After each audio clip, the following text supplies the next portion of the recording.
இந்த முதுமக்கள் தாலியானது சங்க காலத்துல மிகப்பெரிய ஒரு விஷயமா பார்க்கப்பட்டது, பயன்படுத்தப்பட்டது. இந்த முதுமக்கள் தாலியானது 7 அடி உயரத்துல இருக்குமா. இந்த முதுமக்கள் தாலி 3 விதமாக பயன்படுத்தப்பட்டிருக்கு. இந்த முதுமக்கள் தாலியை புறநானூற்று பாடல்கள்ல பார்க்க முடிகிறது. அது மட்டும் இல்லாம இந்த முதுமக்கள் தாலிகளை ஆதிச்சநல்லூர் அகழ்வாராய்ச்சியிலையும் கண்டுபிடிச்சிருக்காங்க. இந்த முதுமக்கள் தாலியானது 3 விதமா பயன்படுத்தப்பட்டிருக்கு. முதலாவதாக இறந்தவர்களோட உடலை முதுமக்கள் தாழிக்குள்ள வச்சு மண்ணுல புதைச்சிருவாங்க.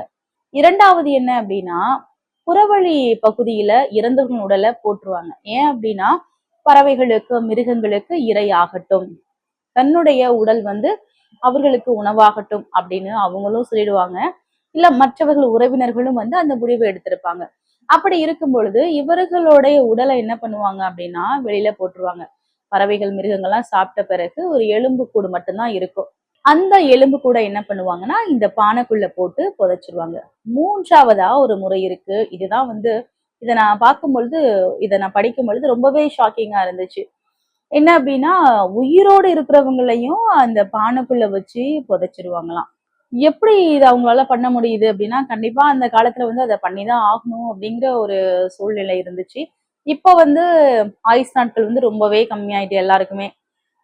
எல்லாருமே ஒரு 70 வயசு, 80 வயசு அப்படிங்கிறதே ஒரு மிகப்பெரிய ஒரு சாதனையா தான் பார்க்குறோம்.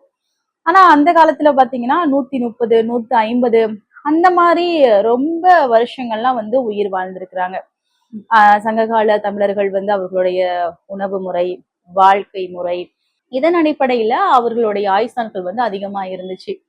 அப்படி இருக்கும் பொழுது ஒரு 130 வயசு, 150 வயசு இதெல்லாம் வரும்பொழுது என்ன ஆகும் அப்படின்னா, அவங்களுக்கு எதுவுமே செய்ய முடியாது. ஆனா உயிர் இருக்கும்.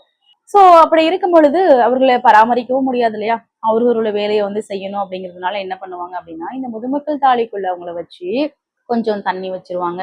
அதுக்கப்புறம் அவங்களுக்கு என்னென்ன பொருள்லாம் பிடிக்கும், அவங்களுக்கு பிடிச்ச விஷயங்கள், பிடித்த ஆடைகள், பிடித்த நகைகள் இது மாதிரிலாம் உள்ள வச்சு, இப்ப அவங்க போர் வீரரா இருக்கிறாங்க அப்படின்னா, அவங்க பயன்படுத்திய கத்தி, போர் தளவாட பொருட்கள், அந்த பொருட்கள் எல்லாம் உள்ள வச்சுட்டு புதைச்சிருவாங்களாம்.